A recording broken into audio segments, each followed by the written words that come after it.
आज आम जाना तंबा पात्र में पानी पीले क्यों लाभ मिलता है। तेरे वीडियो को आरंभ करने पूर्व चैनल को सब्सक्राइब करनी एवं पाखर बेल आइकन को दबाई दिंतु सर्वप्रथम आम नुआ वीडियो देखापी। प्रतिदिन जदि सकाळे तंबा पात्र में पानी पीवा पर कौन कार्य आरंभ करेंगे तेरे तार किसी खास महत्व रही। तेरे भारतीय परंपरा अनुसार तंबा पात्र में पानी पी जाए जार बहुत किसी फायदा रही है। वर्तमान यही कथार सत्यता थिबा मेडिकल रिपोर्ट प्रकाश पाई। जदि आम पुणी थे से सब उपाय गुड़िक ग्रहण करवा आम शरीर में कौन प्रकार रोग प्रवेश करना नहीं। एहीपरि एक उपाय हूँ कि एक तंबा पात्र राति पानी रखी से पानी को सकाळे पीवा। एठार आम कही रखुचु जे यह मेडिकल सूत्र प्रमाणित होइछि एवं आयुर्वेद मध्य कहे तंबा पात्र में पानी पीवा द्वारा बहुत रोग मुक्ति मिलता है। तेज आसतु से सब फायदा विषय आम जाणीना।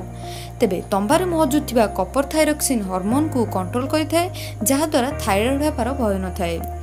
तंबारे मौजूद थिबा पानी रे यूरिक एसिड मिलता है जहाँ गंठी दरज पई रामबाण परी कार्य करथाय। तेबे गैस समस्या मुक्ति दे थाए पानी। तेबे तंबा पात्र रखा जाइतिबा पानी को पीवा द्वारा एसिडिटी किंबा गैस समस्या मुक्ति मिलवा सह हजम प्रक्रिया रे सुधार आए।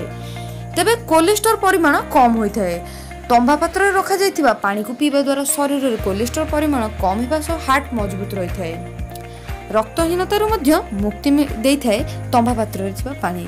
तेबे तंबा पात्र में अति कम 8 घंटा पर्यंत पानी रखी से पानी को पीवा द्वारा एनीमिया तथा रक्तहीनता रोगरू मुक्ति मिलता है। यही पानी में भरपूर थिबा कपर आपण शरीर थिबा रक्तहीनता को दूर करने साहाय्य करथाय।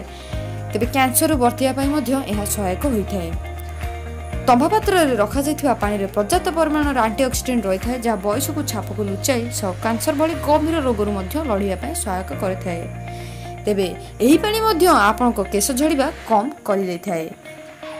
तेबे सबु रोग तेबे प्रतिदिन तंबा पात्र रखा पानी पीवा फल ओजन कम हो जाए। यह शरीर को बहुत प्रकार प्रतिकार मिलता है। तेबे यही तंबा पात्र रखि पानी को पीवा द्वारा बहुत प्रकार फायदा आम शरीर को मिलता है। तेबे चेष्टा करबा यही अभ्यास को आम डेली रूटीन रे शामिल करबा। तेबे ये तो थिला आज वीडियो। एमती नुआ नुआ वीडियो देखा चाहते चैनल को लाइक करंतु, शेयर करंतु, सब्सक्राइब करंतु।